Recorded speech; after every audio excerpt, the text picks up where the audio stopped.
Hotel சுவையில பூரிக்கு உருளைக்கிழங்கு மசாலா எப்படி பண்ணலாம்னு பார்க்கலாம். அதுக்கு 3 டேபிள் ஸ்பூன் எண்ணெயில கொஞ்சமா கடுகு, 2 சின்ன துண்டு பட்டை, 1 டேபிள் ஸ்பூன் கடலைப்பருப்பு, காரத்துக்கு ஒரு 3 பச்சை மிளகா, கொஞ்சமா கருவேப்பிலை, கட் பண்ண 4 பெரிய வெங்காயம் சேர்த்துட்டு இது கூடவே 1/2 டீஸ்பூன் இஞ்சி பூண்டு விழுது சேர்த்துக்கோங்க. இதோட பச்சை வாசனை போனதுக்கு அப்புறம் ஒரு பெரிய தக்காளி, தேவையான உப்பு, 1/2 ஸ்பூன் மஞ்சள் தூள் சேர்த்துட்டு தக்காளி நல்லா வதங்கினதுக்கு அப்புறம் வேக வச்சு கட் பண்ண 4 மீடியம் சைஸ் உருளைக்கிழங்கு சேர்த்துட்டு இந்த மாதிரி நல்லா மசிச்சு விட்டுக்கோங்க. அடுத்து இது கூட ஒரு 3ல இருந்து 4 கப் அளவு தண்ணி சேர்த்துட்டு நல்லா கலந்து விட்டுட்டு இந்த அளவுக்கு நல்லா கொதி வர ஸ்டேஜ்ல மிக்ஸி ஜார்ல 2 டேபிள் ஸ்பூன் பொட்டுக்கடலை கூட 1/2 ஸ்பூன் சோம்பு சேர்த்துட்டு ஃபைன் பேஸ்டா அரைச்சி இதுல சேர்த்துக்கோங்க.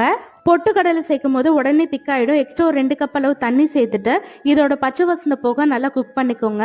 லாஸ்டா கொஞ்சமா கொத்தமல்லி தூவிட்டு இதெல்லாத்தையும் நல்லா மிக்ஸ் பண்ணி விட்டுட்டு அடுப்பு ஆஃப் பண்ணிட வேண்டியதான். கண்டிப்பா இதே மாதிரி உங்க வீட்லயும் ட்ரை பண்ணி பாருங்க. அடுத்த வீடியோல பார்க்கலாம். என்ன அது தோசை? நான் உன்கிட்ட வெங்காய தோசை கேட்டேன். இதுல வெங்காயமே இல்ல.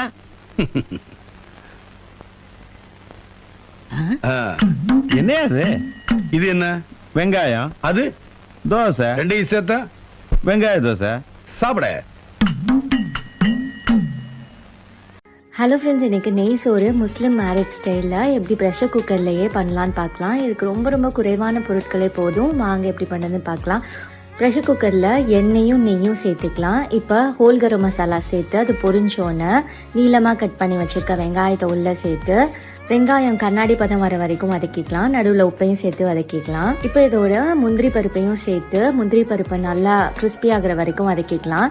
இப்போ இதோட தக்காளி, புதினா, பச்சை மிளகாய் எல்லாத்தையும் சேர்த்து புதினா சுருங்குற அளவு வதக்கினா போதும். தக்காளி மசியக்கூடாது, ஆனால் ஓரளவு வதங்கியிருக்கணும். இப்போ இதோட இஞ்சி பூண்டு பேஸ்ட் உள்ள சேர்த்து அதையும் நல்லா வாசனை வர வரைக்கும் வதக்கிட்டு தேவையான தண்ணியை உள்ள சேர்த்துக்கலாம். தண்ணி கொதி வரும்போது சீரக சம்பா அரிசியை உள்ள சேர்த்துக்கலாம். நான் அரிசியை ஊரெல்லாம் வைக்கல, கழுவிட்டு அப்படியே சேர்த்திருக்கேன். இப்போ இதோட ஒரு 1/2 எலுமிச்சம்பழ சாறை உள்ள சேர்த்துட்டு குக்கரை மூடி ஒரு விசில் வர வரைக்கும் ஃபுல் ஃப்ளேம்ல வச்சுட்டு அப்புறம் சிம் பண்ணி 15 இதெல்லாம் கூட சட்னியில் சேர்த்து செய்யலாமான்னு நீங்கள் செஞ்சு பார்த்துட்டு கண்டிப்பாக என்னை பாராட்டுவீங்க. ஒரு சூப்பரான நம்ம ஸ்பைசி சமையல் ஸ்பெஷல் சட்னி எப்படி செய்யுதுன்னு பார்க்கலாம். ஃபர்ஸ்ட் பேனில் கொஞ்சமாக எண்ணெய் சேர்த்துட்டு எண்ணெய் சூடானதும் இதில் 3 டேபிள் ஸ்பூன் துவரம் பருப்பு சேர்த்து நல்லா ரோஸ்ட் பண்ணிக்கலாம். இது கூடவே 20 சின்ன வெங்காயம், 10 பல் பூண்டு சேர்த்து நல்லா வதக்கி எடுத்துக்கணும். வெங்காயம் லைட்டாக வதங்கினதுமே உங்கள் காரத்துக்கு ஏற்ற மாதிரி பச்சை மிளகாய் சேர்த்துக்கோங்க. இதில் கொஞ்சம் புளி, கொஞ்சம் உப்பும் சேர்த்துட்டு நல்லா வதக்கி விட்டுருங்க. இப்போ இது கூடவே ஒரு கைப்பிடி ஃபுல்லாக கொத்தமல்லி சேர்த்துட்டு அந்த சூடுலேயே நல்லா கலந்து விட்டுருங்க. இது எல்லாமே நல்லா ஆறுனதும் இது அப்படியே ஒரு ஜாருக்கு மாத்திட்டு இது கூட ஒரு 3 டேபிள் ஸ்பூன் வேர்க்கடலை சேர்த்துட்டு கொஞ்சமா தண்ணி சேர்த்து அரைச்சு எடுத்துக்கணும்.